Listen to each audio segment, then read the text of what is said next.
जुड़वा आत्मा की यात्रा में जो उतार चढ़ाव आते हैं, उन्हें पूरी तरह से रोकना बहुत मुश्किल है। दरअसल ये उतार चढ़ाव इस यात्रा का एक अहम हिस्सा होते हैं। इन्हें कर्म और विकास की प्रक्रिया के रूप में देखा जाता है। ये उतार चढ़ाव आपको सिखाने, आपकी कमजोरियों को उजागर करने और आपको मानसिक और आध्यात्मिक रूप से मजबूत बनाने के लिए आते हैं। उतार चढ़ाव क्यों होते हैं? जब हम अंदरूनी सफाई या इनर क्लेंजिंग की बात करते हैं, तो इसका मतलब सिर्फ शरीर की सफाई से नहीं होता, बल्कि मन, भावनाओं और आत्मा के स्तर पर जमी हुई और नकारात्मक ऊर्जाओं को बाहर निकालना होता है। यह एक ऐसी प्रक्रिया है जिसमें हम अपने अंदर के डर, गुस्सा, दुख, शर्म और पुरानी चोटों को पहचानते हैं और उनसे मुक्ति पाने का प्रयास करते हैं। अंदरूनी सफाई में क्या क्या शामिल है? अंदरूनी सफाई की प्रक्रिया कई हिस्सों में बंटी होती है, जो आपको खुद को बेहतर ढंग से समझने और नकारात्मकता से मुक्त होने में मदद करती है। अपनी भावनाओं को पहचानना और स्वीकार करना। हम अक्सर अपने दुख या गुस्से को दबा देते हैं। अंदरूनी सफाई का पहला कदम यह है कि आप अपनी हर भावना को महसूस करें और उसे स्वीकार करें। जब आप ये मान लेते हैं कि हाँ, मुझे गुस्सा आ रहा है या मैं दुखी हूं, तो आप उस भावना को बाहर निकालने का रास्ता खोल देते हैं। पुराने घावों को ठीक करना, बचपन के अनुभव, रिश्ते में मिले धोखे या कोई भी ऐसी घटना जिसने आपको गहरा दुख पहुंचाया हो, ये सब आपके अंदर घाव बनकर रह जाते हैं। अंदरूनी सफाई के दौरान आप इन घावों को पहचानते हैं और उन्हें माफ करके या अपनी सोच बदलकर ठीक करते हैं। यह माफी दूसरों के लिए नहीं, बल्कि खुद को शांति देने के लिए होती है। नकारात्मक विचारों को हटाना। हमारा मन अक्सर खुद के बारे में नकारात्मक बातें सोचता है, जैसे मैं अच्छा नहीं हूं या मैं कुछ नहीं कर सकता। अंदरूनी सफाई में इन विचारों को पहचानना और उनकी जगह पर सकारात्मक विचार लाना शामिल है। इसके लिए आप सकारात्मक अफर्मेशंस का इस्तेमाल कर सकते हैं। कर्मों को समझना। कर्म का मतलब सिर्फ बुरे कर्म नहीं होता। ये उन सभी अनुभवों और विचारों का संग्रह है जो आपने पिछले जन्मों या इस जीवन में जमा किए हैं। अंदरूनी सफाई में आप उन कर्मों को समझते हैं जो आपकी यात्रा में बाधा डाल रहे हैं और उन्हें ठीक करने के लिए काम करते हैं। अपनी परछाई का सामना करना। हर इंसान के अंदर एक ऐसा हिस्सा होता है जिसे वह पसंद नहीं करता और छिपाने की कोशिश करता है। इसे शैडो सेल्फ कहते हैं। इसमें आपकी वो सारी कमियां और डर शामिल है जिन्हें आप स्वीकार नहीं करते। अंदरूनी सफाई के दौरान आपको अपनी इस परछाई का सामना करना पड़ता है और उसे स्वीकार करके अपने व्यक्तित्व का हिस्सा बनाना होता है। अंदरूनी सफाई क्यों जरूरी है? यह प्रक्रिया इसलिए महत्वपूर्ण है क्योंकि जब तक आप अपने अंदर की नकारात्मकता को साफ नहीं करते, तब तक आप पूरी तरह से अपने आप को और अपनी जुड़वां आत्मा को स्वीकार नहीं कर सकते। यह एक तरह से आपके दिल और आत्मा को खोलने का काम करती है, ताकि आप बिना किसी डर और बाधा के प्रेम को महसूस कर सकें। अहंकार, ईगो टकराव। जुड़वा आत्मा की यात्रा में सबसे बड़ी चुनौती। जुड़वा आत्मा की यात्रा में अहंकार का टकराव एक बहुत ही महत्वपूर्ण और अक्सर दर्दनाक चरण होता है। यह तब होता है जब दो मजबूत और स्वतंत्र आत्माएं मिलती है और उनकी अलग अलग सोच, इच्छाएं और असुरक्षाएं आपस में टकराती है। इसे आप मैं और तुम के बीच की लड़ाई कह सकते हैं, जो तब तक चलती है जब तक आप दोनों हमको नहीं चुन लेते। अहंकार क्या है? अहंकार हमारी पहचान का वह हिस्सा है जो हमें बाहरी दुनिया से अलग महसूस कराता है। यह हमारी सोच, हमारे डर, हमारी असुरक्षा और हमारे जीवन के अनुभवों से बनता है। जुड़वा आत्मा की यात्रा में अहंकार ही वह बाधा है जो आपको बिना शर्त प्यार और जुड़ाव महसूस करने से रोकता है। जब दो जुड़वा आत्माएं मिलती है तो उनके अहंकार निम्नलिखित तरीकों से टकराते हैं। नियंत्रण, कंट्रोल की लड़ाई। एक या दोनों साथी रिश्ते को अपने हिसाब से चलाने की कोशिश करते हैं। यह डर से पैदा होता है कि अगर वे नियंत्रण छोड़ देंगे तो वे कमजोर पड़ जाएंगे या अपनी जुड़वा आत्मा को खो देंगे। असुरक्षा, इनका डर। जुड़वा आत्मा का रिश्ता इतना गहरा होता है कि यह आपकी सबसे गहरी असुरक्षाओं को बाहर ले आता है। उदाहरण के लिए, अगर आपको छोड़ने का डर है तो आप अपने साथी को दूर धकेल सकते हैं ताकि आपको चोट न लगे। यह अहंकार का खेल है जो आपको अपनी भावनाओं से बचाने की कोशिश करता है। अहंकार की दीवारें। हर इंसान अपने आसपास एक मानसिक दीवार बना लेता है ताकि उसे चोट न लगे। जुड़वा आत्माएं जब मिलती हैं तो ये दीवारें टकराती हैं। एक तरफ दिल खोलकर प्यार करने की इच्छा होती है और दूसरी तरफ डर होता है कि अगर दीवारें टूट गई तो सब कुछ बिखर जाएगा। ईर्ष्या और स्वामित्वनेस। अहंकार की वजह से ईर्ष्या और स्वामित्व की भावनाएं पैदा होती है। आप सोचते हैं कि आपका साथी सिर्फ आपका है और कोई और उसके पास नहीं आ सकता। यह प्रेम नहीं बल्कि डर पर आधारित होता है। अहंकार के टकराव को कैसे पार करें?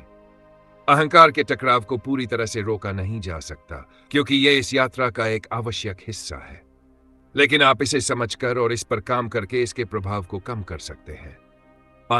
आत्म जागरूकता बढ़ाएं। यह समझने की कोशिश करें कि आपके अंदर के कौन से डर और असुरक्षाएं इस टकराव का कारण बन रही हैं। जब आप अपने अहंकार को पहचान लेते हैं तो उसे नियंत्रित करना आसान हो जाता है। माफ करना सीखें। अपनी जुड़वा आत्मा को उसके अहंकार के लिए माफ करें और सबसे जरूरी, खुद को माफ करें। माफी से ही दिल की दीवारें गिरती हैं। 3. प्यार को अहंकार से ऊपर रखें। जब भी कोई टकराव हो, खुद से पूछे, क्या मैं इस बहस को जीतने की कोशिश कर रहा हूं या मैं अपने रिश्ते को बचाना चाहता हूं?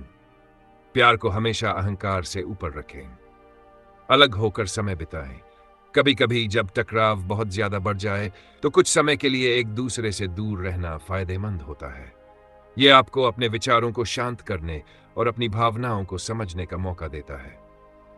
निष्कर्ष। अहंकार का टकराव एक परीक्षा है जो आपको सिखाती है कि सच्चा प्रेम बिना शर्त और बिना किसी डर के होता है। जब आप अपने अहंकार को छोड़कर अपनी आत्मा से जुड़ते हैं तो आप अपनी जुड़वां आत्मा के साथ एक गहरे स्तर पर जुड़ जाते हैं। कर्मों का हिसाब। जुड़वा आत्मा की यात्रा में इसका महत्व। जब हम कर्मों के हिसाब की बात करते हैं तो इसका मतलब सिर्फ अच्छे बुरे कर्मों का फल मिलना नहीं होता, बल्कि यह एक गहरी आध्यात्मिक प्रक्रिया है।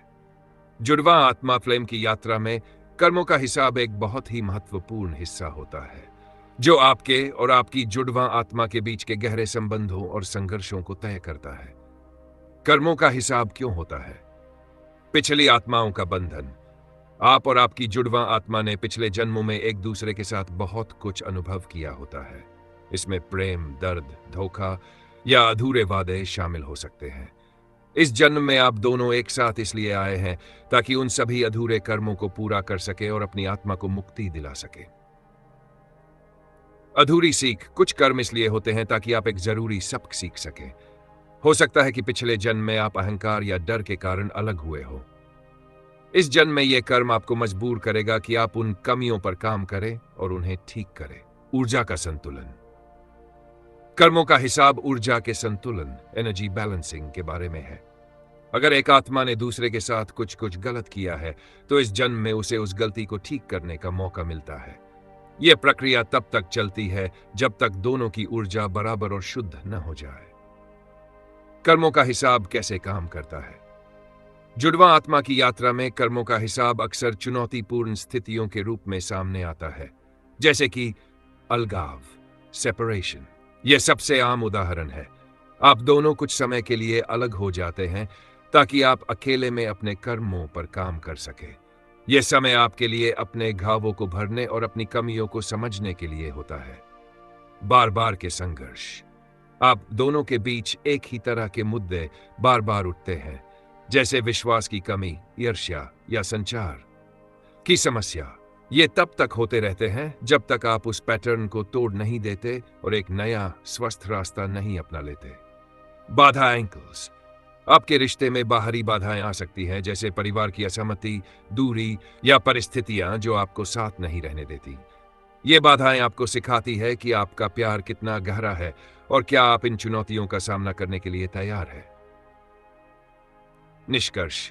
इन सभी स्थितियों का उद्देश्य यह है कि आप अपनी कमजोरियों को पहचानें और उन पर काम करें। यह सिर्फ सजा नहीं है, बल्कि आपकी आत्मा के विकास का एक जरूरी हिस्सा है। जब आप अपने कर्मों को समझते हैं और उनसे सीखते हैं तो आप और आपकी जुड़वा आत्मा एक साथ एक उच्च स्तर पर पहुंच जाते हैं। क्या इन्हें रोका जा सकता है? उतार चढ़ाव को पूरी तरह से रोका तो नहीं जा सकता, लेकिन उन्हें संभालने और उनके प्रभाव को कम करने के लिए आप कुछ उपाय कर सकते हैं। आध्यात्मिक विकास पर ध्यान देना। जुड़वा आत्मा की यात्रा का सबसे महत्वपूर्ण कदम। जब हम जुड़वा आत्मा की यात्रा में आध्यात्मिक विकास स्पिरिट ग्रोथ की बात करते हैं, तो इसका मतलब सिर्फ पूजा पाठ या धार्मिक कर्मकांड से नहीं होता। इसका मतलब है अपने अंदर झांकना, अपनी आत्मा से जुड़ना और अपने अस्तित्व के गहरे अर्थ को समझना। यह यात्रा का वह हिस्सा है जहां आप खुद को बेहतर बनाने पर ध्यान केंद्रित करते हैं, बजाय इसके कि आप अपनी जुड़वा आत्मा के साथ रिश्ते को ठीक करने की कोशिश करें। यह पॉइंट इसलिए महत्वपूर्ण है क्योंकि जुड़वा आत्मा का रिश्ता कोई सामान्य प्रेम कहानी नहीं है। यह एक आध्यात्मिक जुड़ाव है जिसका उद्देश्य आपकी आत्मा का विकास करना है। आध्यात्मिक विकास पर ध्यान देने का क्या मतलब है? आध्यात्मिक विकास पर ध्यान देने में निम्नलिखित बातें शामिल है। खुद को जानना, अवेयरनेस। यह सबसे पहला और सबसे महत्वपूर्ण कदम है। आप कौन हैं? आपके डर क्या है? आपकी कमजोरियां क्या है? आपको यह सब जानना होगा। जब आप खुद को गहराई से समझ लेते हैं, तो आप यह भी समझ पाते हैं कि आपकी जुड़वा आत्मा आपके जीवन में क्या भूमिका निभाती है। अपनी भावनाओं को ठीक करना, इमोशंस। जुड़वा आत्मा से मिलने के बाद आपकी पुरानी चोटें और भावनात्मक घाव बाहर आने लगते हैं। आध्यात्मिक विकास में इन घावों को पहचानना और उन्हें ठीक करना शामिल है। इसमें आप ध्यान, मेडिटेशन कर सकते हैं, जर्नल लिख सकते हैं या किसी थेरेपिस्ट से मदद ले सकते हैं। बिना शर्त प्रेम का अभ्यास करना, प्रैक्टिसिंग अनकंडीशनल लव। जुड़वा आत्मा की यात्रा का अंतिम लक्ष्य है बिना शर्त प्यार को सीखना। इसका मतलब है कि आप अपनी जुड़वा आत्मा से प्यार करते हैं, चाहे वह आपके साथ हो या नहीं। यह प्यार किसी भी अपेक्षा या शर्त पर आधारित नहीं होता। सकारात्मक ऊर्जा का निर्माण, बिल्डिंग पॉजिटिव एनर्जी। अपने विचारों और कार्यों को सकारात्मक बनाना सीखें। जब आप अपने अंदर सकारात्मक ऊर्जा भरते हैं, तो आप न केवल अपनी बल्कि अपनी जुड़वा आत्मा की ऊर्जा को भी ऊपर उठाते हैं। ध्यान और प्रार्थना। ध्यान आपको अपने मन को शांत करने और अपनी आत्मा से जुड़ने में मदद करता है। प्रार्थना आपको ब्रह्मांड, यूनिवर्स या उस शक्ति से जुड़ने का मौका देती है जिसमें आप विश्वास करते हैं। ये दोनों ही अभ्यास आपको इस यात्रा के दौरान स्थिरता और शांति देते हैं। अपने जीवन के उद्देश्य को खोजना। हर जुड़वा आत्मा की जोड़ी का एक सामूहिक उद्देश्य होता है जो अक्सर दुनिया की भलाई से जुड़ा होता है। आध्यात्मिक विकास आपको उस उद्देश्य को खोजने और उस पर काम करने में मदद करता है। क्यों यह पॉइंट सबसे महत्वपूर्ण है? अगर आप इस यात्रा में सिर्फ अपनी जुड़वा आत्मा पर ध्यान केंद्रित करते हैं, तो आप हमेशा उनसे मिलने, उनसे बात करने या उनके वापस आने का इंतजार करते रहेंगे। यह इंतजार आपको निराश कर सकता है। लेकिन जब आप अपने आध्यात्मिक विकास पर ध्यान देते हैं, तो आप अपनी ऊर्जा को खुद पर लगाते हैं। इससे आप न केवल अपने अंदरूनी उतार चढ़ाव को बेहतर ढंग से संभाल पाते हैं, बल्कि आप एक ऐसे व्यक्ति बनते हैं जो अपनी जुड़वा आत्मा को अपनी खुशी का स्रोत नहीं मानता, बल्कि एक साथी मानता है जो इस यात्रा में आपके साथ है। जब आप पूरी तरह से अपने आप में पूर्ण होते हैं, तभी आप एक संतुलित और स्वस्थ रिश्ते के लिए तैयार होते हैं। आत्म प्रेम का अभ्यास करें। जुड़वा आत्मा की यात्रा में सबसे बड़ी नींव। जब हम आत्म प्रेम से लव की बात करते हैं, तो इसका मतलब सिर्फ खुद को पसंद करना नहीं है। यह एक गहरी और आध्यात्मिक प्रक्रिया है जिसमें आप अपनी हर अच्छाई और बुराई को स्वीकार करते हैं। जुड़वा आत्मा की यात्रा में आत्म प्रेम का अभ्यास इसलिए जरूरी है क्योंकि यह आपको अपनी आंतरिक शक्ति से जोड़ता है और आपको किसी और पर निर्भर होने से बचाता है। जुड़वा आत्मा का रिश्ता एक आईने की तरह होता है। यह आपको दिखाता है कि आप अपने आप से कितना प्यार करते हैं। जब आप खुद से प्यार नहीं करते, तो आप अपनी जुड़वा आत्मा में भी अपनी ही असुरक्षाएं और कमियां देखते हैं। आत्म प्रेम का अभ्यास क्यों जरूरी है? निर्भरता से मुक्ति। जब आप खुद से प्यार करते हैं, तो आपको अपनी खुशी के लिए किसी और पर निर्भर होने की जरूरत नहीं पड़ती। आप अपनी जुड़वा आत्मा को अपनी खुशी का स्रोत नहीं मानते, बल्कि एक साथी मानते हैं। अहंकार को शांत करना। आत्म प्रेम अहंकार को शांत करने में मदद करता है। जब आप अपने आप को पूरी तरह से स्वीकार कर लेते हैं, तो आपको दूसरों से मान्यता या प्रशंसा की तलाश नहीं होती। ऊर्जा का संतुलन। आत्म प्रेम आपकी ऊर्जा को संतुलित करता है।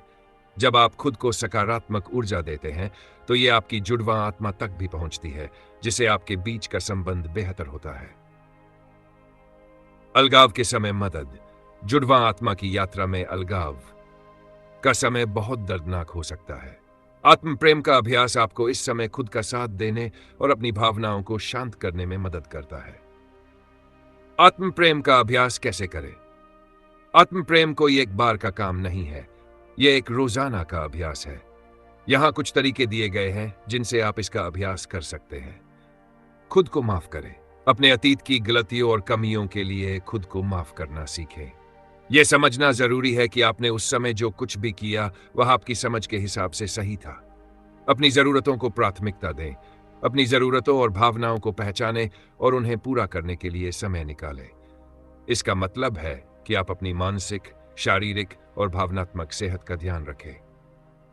अपनी सराहना करें। रोजाना कुछ समय निकालकर उन चीजों के बारे में सोचें जिनके लिए आप खुद की सराहना कर सकते हैं, चाहे वह छोटी ही क्यों न हो। अपनी सफलताओं और प्रयासों को स्वीकार करें। नकारात्मक आत्म बातचीत को रोकें। जब भी आप अपने बारे में नकारात्मक सोचें तो उस विचार को पहचानें और उसकी जगह एक सकारात्मक विचार लाएं। उदाहरण के लिए, मैं ये नहीं कर सकता की जगह मैं कोशिश कर सकता हूं कहें। सीमाएं निर्धारित करें। दूसरों के साथ स्वस्थ सीमाएं बनाना सीखें। यह आपके आत्मसम्मान को बढ़ाता है और आपको यह एहसास दिलाता है कि आप अपनी जरूरतों के लिए खड़े हो सकते हैं। अपनी आत्मा से जुड़े। ध्यान या प्रकृति में समय बिताकर अपनी आत्मा से जुड़े। यह आपको अपने अंदर की शांति और प्रेम को महसूस करने में मदद करेगा। जब आप आत्म प्रेम का अभ्यास करते हैं तो आप खुद को एक बेहतर इंसान बनाते हैं और यह बदलाव आपकी जुड़वा आत्मा की यात्रा को भी आसान और अधिक प्रेमपूर्ण बना देता है। डर और असुरक्षा का सामना करना। जुड़वा आत्मा की यात्रा में एक आवश्यक कदम। जुड़वा आत्मा की यात्रा में डर, फियर और असुरक्षा सबसे बड़ी चुनौतियां होती है।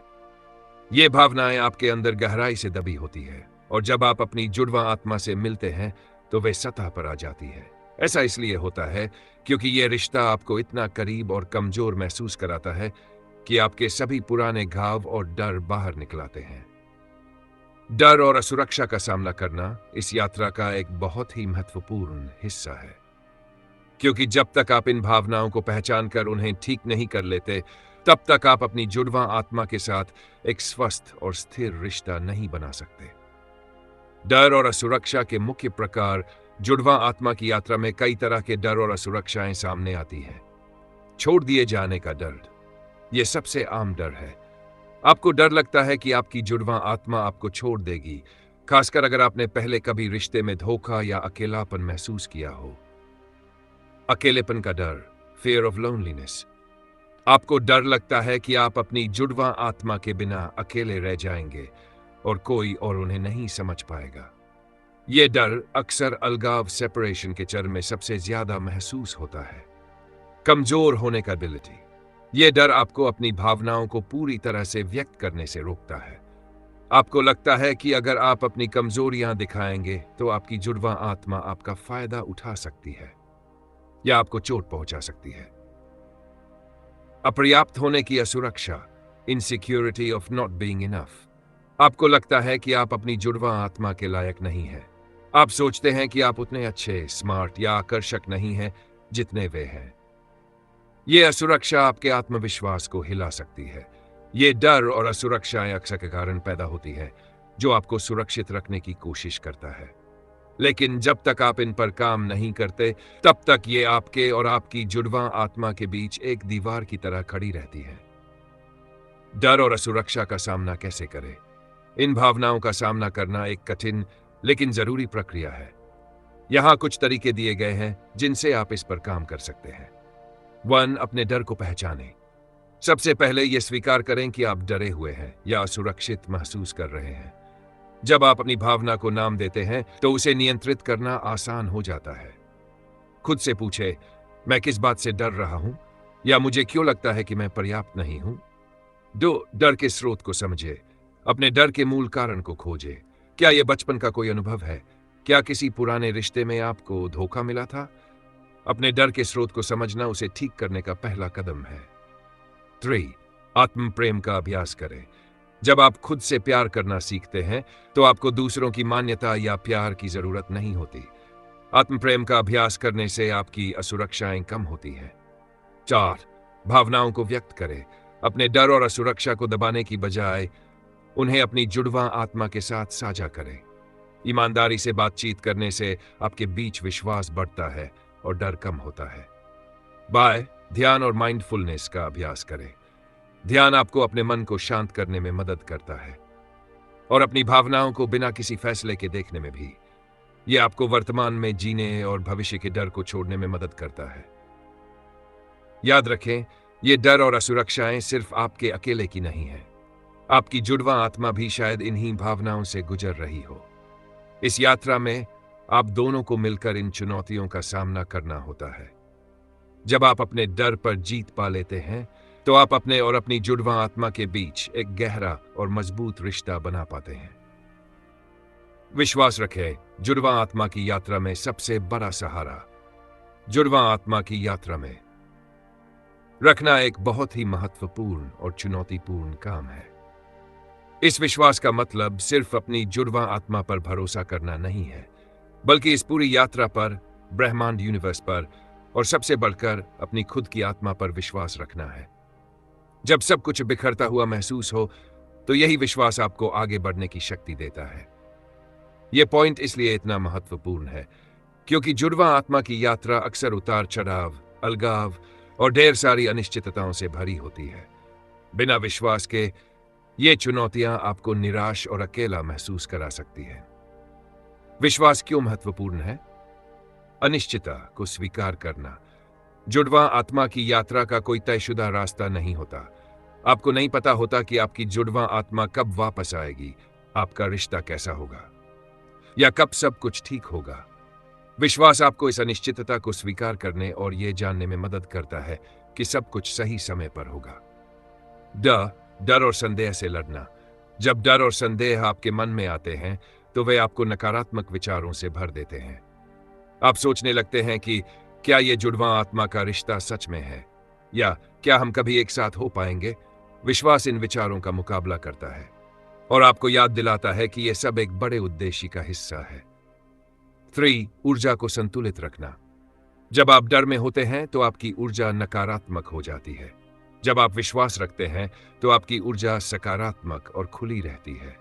यह सकारात्मक ऊर्जा न केवल आपको शांत रखती है बल्कि आपकी जुड़वां आत्मा तक भी पहुंचती है, जिससे आपका रिश्ता बेहतर होता है। खुद पर भरोसा करना। विश्वास सिर्फ बाहरी नहीं बल्कि अंदरूनी भी होता है। इसका मतलब है कि आप अपनी अंतर्ज्ञान इंट्यूइशन पर भरोसा करते हैं और यह मानते हैं कि आप इस यात्रा को पार करने में सक्षम हैं। जब आप खुद पर विश्वास रखते हैं तो आप अपनी शक्ति को पहचानते हैं। विश्वास कैसे बनाए रखें? विश्वास बनाए रखना आसान नहीं है, खासकर जब आप मुश्किल समय से गुजर रहे हों, लेकिन आप कुछ तरीकों से इसे मजबूत कर सकते हैं। 1. याद रखें कि यह एक दैवीय योजना है। विश्वास रखें कि आपकी जुड़वां आत्मा का मिलना कोई संयोग नहीं था, बल्कि यह एक दैवीय योजना का हिस्सा है। हर चुनौती और हर अलगाव का एक गहरा मकसद है। 2. छोटे छोटे संकेतों पर ध्यान दें। ब्रह्मांड आपको अक्सर छोटे छोटे संकेत देता है कि आप सही रास्ते पर हैं। ये संकेत सिंक्रोनाइज्ड नंबर, सपने या किसी गाने के बोल हो सकते हैं। इन पर ध्यान दें और ये आपको प्रोत्साहित करेंगे। अपनी भावनाओं को स्वीकार करें। अगर आप निराश या दुखी महसूस कर रहे हैं तो इन भावनाओं को दबाएं नहीं। उन्हें स्वीकार करें, उन्हें महसूस करें और फिर उन्हें जाने दें। विश्वास रखने का मतलब यह नहीं है कि आप कभी दुखी नहीं होंगे, बल्कि यह है कि आप दुख में भी आगे बढ़ेंगे। सकारात्मक रहे। अपनी सोच को नकारात्मकता से हटाकर सकारात्मकता की ओर मोड़े। सकारात्मक एफर्मेशंस का उपयोग करें, जैसे सब कुछ ठीक है और मैं सही रास्ते पर हूं। 5. ध्यान और प्रार्थना। ये अभ्यास आपको शांति और स्थिरता देते हैं। ध्यान के दौरान अपनी आत्मा और ब्रह्मांड से जुड़ने की कोशिश करें। प्रार्थना के माध्यम से आप अपनी चिंताओं को छोड़ सकते हैं और विश्वास कर सकते हैं कि सब कुछ ठीक होगा। जुड़वां आत्मा की यात्रा में विश्वास रखना एक तरह से कूदने जैसा है, जब आपको नहीं पता कि आप कहां गिरेंगे, लेकिन इस विश्वास से ही आप इस यात्रा की सभी बाधाओं को पार कर पाते हैं। और अंत में अपनी मंजिल तक पहुंचते हैं। निष्कर्ष, जुड़वां आत्मा की यात्रा कोई साधारण प्रेम कहानी नहीं है। यह एक गहरी आध्यात्मिक यात्रा है जो आपको खुद को और अपने अस्तित्व को समझने का मौका देती है। इस यात्रा में आने वाले उतार चढ़ाव, चाहे वह कर्मों का हिसाब हो, अहंकार का टकराव, डर और असुरक्षा या अलगाव का दर्द, ये सब आपके विकास का हिस्सा है। ये चुनौतियां आपको अपने अंदर की कमियों को पहचाने, पुराने घावों को ठीक करने और अपनी आत्मा को शुद्ध करने का अवसर देती है। आत्म प्रेम, विश्वास और आध्यात्मिक विकास इस यात्रा की नींव है। जब आप अपने डर का सामना करते हैं, अपने अहंकार को शांत करते हैं और बिना शर्त प्यार का अभ्यास करते हैं, तो आप न केवल अपने आप को मजबूत बनाते हैं, बल्कि अपनी जुड़वां आत्मा के साथ एक गहरा और संतुलित रिश्ता भी बनाते हैं। विश्वास रखें कि ब्रह्मांड की हर योजना का एक मकसद है और हर कदम आपको आपके उच्चतम उद्देश्य की ओर ले जा रहा है। तो इस यात्रा को एक दर्द के रूप में न देखें, बल्कि एक अवसर के रूप में अपनाएं। यह आपके और आपकी जुड़वां आत्मा के लिए एक साथ बढ़ने, सीखने और एक ऐसी दुनिया बनाने का मौका है जहां प्यार और शांति सर्वोपरि हो। विश्वास रखें, आत्म प्रेम को गले लगाएं और इस खूबसूरत यात्रा को पूरे दिल से जिएं, क्योंकि अंत में यह यात्रा आपको न सिर्फ अपनी जुड़वां आत्मा से, बल्कि अपनी असली ताकत और प्रेम से जोड़ती है। आप जुड़े थे दिव्य मार्ग से, एक ऐसी आध्यात्मिक यात्रा पर जहां आत्मा की सच्चाई और प्रेम का मार्ग खुलता है। अगर आपको यह वीडियो पसंद आया हो तो इसे लाइक और शेयर करना ना भूलें और सब्सक्राइब करें दिव्य मार्ग को, ताकि आत्मिक ज्ञान और शांति से भरे नए वीडियो आप तक हमेशा पहुंचते रहें। याद रखें, आपका हर कदम आपको आपकी आंखें प्रकाश के और करीब ले जा रहा है।